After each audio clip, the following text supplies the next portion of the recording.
Okay. Hello friends. இந்த video நம்ம 6த் standard term 1 chapter 5 தான் பார்க்க போறோம். அதாவது ஸ்டாட்டிஸ்டிக்ஸ். ஸோ, அத நம்ம பார்க்க போறோம். ஸோ, ஸ்டாட்டிஸ்டிக்ஸ் தான் பார்க்க போறோம். ஸோ, அதில நம்ம என்ன பார்க்க போறோம்னா, ஃபர்ஸ்ட் லேர்னிங் அப்ஜெக்டிவ்ஸ் தான் சொல்லிடுறேன். அப்புறம் நம்ம ரீகேப் பார்த்துடலாம். ரீகேப்க்கு ஒரு ப்ராப்ளம் குடுத்துருக்கேன். அதையும் பார்த்துடலாம். ஸோ, ஃபர்ஸ்ட் லேர்னிங் அப்ஜெக்டிவ்ஸ் என்னன்னா, first objective to understand the necessity of collecting data. So, collecting data ஏன் முக்கியம்னு நம்ம ஃபர்ஸ்ட் கத்துக்க போறோம். அப்புறம் to organise collected data using tally marks. So, tally மார்க்ஸ்னா என்னன்னு பார்த்துடலாம். ஸோ, டேலி மார்க்ஸ் யூஸ் பண்ணி நம்ம எப்படி டேட்டாவை ஆர்கனைஸ் பண்றதுன்னு பார்த்துடலாம். ஸோ, டேலி மார்க்ஸ் தான் இருக்கிறதுல ஆக்சுவலா most efficient way to organise டேட்டான்னு சொல்லுவாங்க. One of the most efficient one of the most efficient effective ways to organise data. Effective ways to organise data. So, இதான் பேசிக்காக நீங்கள் அண்டர்ஸ்டாண்ட் பண்ண வேண்டியது. To organise data. ஸோ, நம்ம tally marks பற்றி பார்த்துடலாம். டேலி மார்க்ஸ்னா என்னன்னு பார்த்துடலாம். ஸோ, அதை அழிச்சிடுறேன். ஸோ, இதை அழிச்சிட்டா நம்ம தேர்ட் பாயிண்ட் என்ன வருதுன்னா, இதெல்லாம் முடிச்சிடுறேன். To understand the need for scaling in pictograms. So, pictographs. So, ஸ்கேலிங்னா என்னன்னு பார்த்துருவோம்.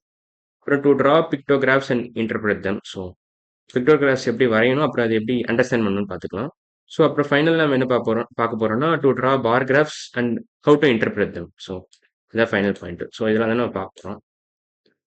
ஸோ, இப்போ நம்ம ரீகேப் பார்த்துக்கலாம். இதில் என்ன கொஸ்டின் கேட்டிருக்காங்கன்னா, கவுண்ட் த ஆப்ஜெக்ட்ஸ் இந்த following figure and complete the table that follows. Okay, 4 types of object இருக்கு ஆக்சுவலாக இதில். ஸோ, அதையும் ஃபர்ஸ்டே சொல்லிடுறேன். பால் இருக்கு, பேட் இருக்கு, ஃபனல் இருக்கு, இதான் ஃபனல். அப்புறம் ஸ்கொயர் இருக்கு, இதான் ஸ்கொயர். ஸோ, பேசிக்காக 4 டைப் ஆஃப் ஆப்ஜெக்ட்ஸ் இருக்கு. 4 types of objects. 4 types of objects. அவ்வளோ. ஸோ, இதான் 4 type. So, number of balls எவ்வளோ நான் அவனே கொடுத்துட்டேன் 8ன்னு. ஸோ, நம்ம ஃபர்ஸ்ட் இதை மூணுத்தையும் ஃபில் பண்ணிக்கலாம். இப்போ கொஞ்சம் ஈஸியாக இருக்கும்.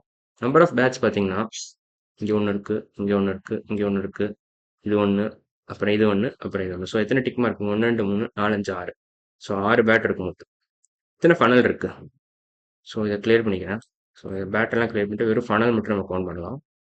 ஸோ, கிளியர் பண்ணால் கொஞ்சம் ஈஸியாக வசதியாக இருக்கும் உங்களுக்கு கவுண்ட் பண்ண. ஸோ, ஒரு ஃபனல், 2 ஃபனல், 3 ஃபனல், 4 ஃபனல், அவ்வளோ 4 ஃபனல் தான் இருக்கு. So, 4 funnel. எத்தனை ஸ்கொயர் இருக்கு? ஸோ, ஸ்கொயருக்கு ஆக்சுவலாக நீங்கள் எதுவும் எழுதக்கூட வரையணும் கூட அவசியம் இல்லைன்னு நினைக்கிறேன். அதாவது நீங்கள் மார்க் பண்ணணும் கூட அவசியம் இல்லை. இதுக்கும் நான் மார்க் பண்ணிடுறேன். எத்தனை ஸ்கொயர் இருக்குன்னா, இங்கே 1 1 2 3 4 5 6 6 ஸ்கொயர் இருக்கு. So, we have 8 bats, 6 bats, 8 balls, 4 funnel, 6 square ஆகும். ஸோ, இதெல்லாம் தான் number of objects. 4 types of ஆப்ஜெக்ட்ஸும் எழுதிட்டோம். ஈச் ஆப்ஜெக்ட் எவ்வளோ எவ்வளோ இருக்குன்னு எழுதிட்டோம். ஸோ, இப்போ கொஸ்டின்ல நம்ம ஈஸியாக ஆன்சர் பண்ணிடலாம். ஸோ, கொஸ்டின் என்ன கேட்டிருக்காங்கன்னா, ஃப்ரம் த கிவன் ஃபிகர் அந்த table answer the following questions. Total number of objects இந்த அபோவ் பிக்சர் எவ்வளோன்னு கேட்டிருக்காங்க. ஸோ, இது நாளைத்தையும் ஆட் பண்ணிங்கன்னா உங்களுக்கு டோட்டல் கிடச்சிரும். So, 6 + 6 okay. இது நாளைத்தையும் எப்படி ஆட் பண்ணலாம்? 8 + 4 12, 6 + 6 12. ஸோ, இது ரெண்டுத்தையும் கம்பைன் பண்ணிக்கிறேன். அப்புறம் இது ரெண்டுத்தையும் கம்பைன் பண்ணிக்கிறேன். ஸோ, 12 + 12 24ன்னு வந்துடும் உங்களுக்கு. 12 + 12 = 24. So, total number of objects இந்த அபோவ் பிக்சர் எவ்வளோன்னு கேட்டிருக்கான். அதுக்கு ஆன்சர் 24. அப்புறம் செகண்ட் கொஸ்டின் என்ன கேட்டிருக்காங்கன்னா, the difference between the number of squares இந்த நம்பர் ஆஃப் பேட்ச் எவ்வளோன்னு கேட்டாங்க. ஸோ, இதெல்லாம் அழைச்சிடுறேன். ஸோ, இதை அழிச்சிட்டா சாரி. இதை நான் செக் பண்ணேன். எனக்கு ஞாபகம் இருக்குது. ஸோ, பிரச்சனை இல்லை. 6 பேட்ச் இருக்கு, 4 ஃபனல்ஸ் இருக்கு, 6 ஸ்கொயர் இருக்கு. எனக்கு ஆமாம், 6 பேட்ச், 4 ஃபனல்ஸ், 6 ஸ்கொயர் கரெக்டாக. So, difference between number of squares 6 square இருக்கு. இந்த நம்பர் ஆஃப் பேட்ஸ் 6 பேட் இருக்கு. என்னன்னு கேட்டிருக்கான். So, 6 - 6 is nothing but 0. So, second question answer 0. Third question போனால், the ratio of number of balls to the number of bats. So, number of balls எவ்வளோ இருக்கு? 8. 8 is to number of bats எவ்வளோ இருக்கு? 6. So, 8 is to 6 எவ்வளோன்னு கேட்கலாம்.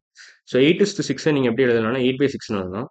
இதை further simplify பண்ணீங்கன்னா உங்களுக்கு எவ்வளோ வரும்னா, இது 4 × 2ன்னு எழுதலாம். 6 வந்து 3 × 2ன்னு எழுதலாம். ஸோ, 8/6 இப்படி எழுதலாம். 4 × 2 டிவைடட் பை 3 × 2ன்னு எழுதலாம். 2/2 is nothing but 1. So, 4/3 is the same as 8/6. இதை இன்னும் ஃபர்தராக சிம்பிளிஃபை பண்ண முடியாது. So, 4/3 is the right answer. So, ratio of number of balls to number of bats is nothing but 4:3. 4:3 so, what are the objects equal in number? So, அதை நம்ம எழுதிட்டோம். இல்லை, bad 6 இருக்கு, 4 ஃபனல் இருக்கு, 6 ஸ்கொயர் இருக்கு, 8 பால் இருக்கு. ஸோ, அதெல்லாம் தான் ஈக்குவல் நம்பர்னா இதான் அதுக்கான answer. So, fourth question answer இதான். இதுதான் ஃபோர்த் கொஸ்டினோட answer. Answer for fourth question. Last question பார்க்கலாம். how many more balls are there than the number of bats? So, எத்தனை பால் அதிகமாக இருக்கு? ஸோ, குவான்டிட்டி கேட்குறான். ஸோ 8 பால் இருக்கு. 6 பேட் தான் இருக்கு. ஸோ அதை ஃபர்ஸ்ட் எழுதிக்கிறேன். We have 8 balls. 8 balls. We only have 6 bats. 6 bad தான் இருக்கு. ஸோ குவான்டிட்டி வைஸ் பார்த்தீங்கன்னா இதான் பெருசு. சும்மா பியூரா நம்பர் வைஸ் பார்த்தீங்கன்னா இதான் பெருசு. 8 is greater than 6. So we have two more balls. Two more balls than the number of bats. Two more balls than the number of bats. Than the number எப்படி எழுதிக்கிறேன் of bats. அவ்வளோதான். So இதான். So இன்னைக்கு video நம்ம recap ஒரு கொஷினும் முடிச்சிட்டோம். Recap பார்த்துட்டோம். அப்புறம் லேர்னிங் அப்ஜெக்டிவ்ஸும் பார்த்துட்டோம். அடுத்த வீடியோ நம்ம என்ன பார்க்க போறோம்னா டேட்டானா என்னன்னு பார்த்துட்டோம். இன்ட்ரடக்ஷன் டு டேட்டா அதான் பார்க்க போறோம். ஸோ இன்னைக்கு வீடியோ அவ்வளோதான். அடுத்த வீடியோவில் பார்க்கலாம். பாய்.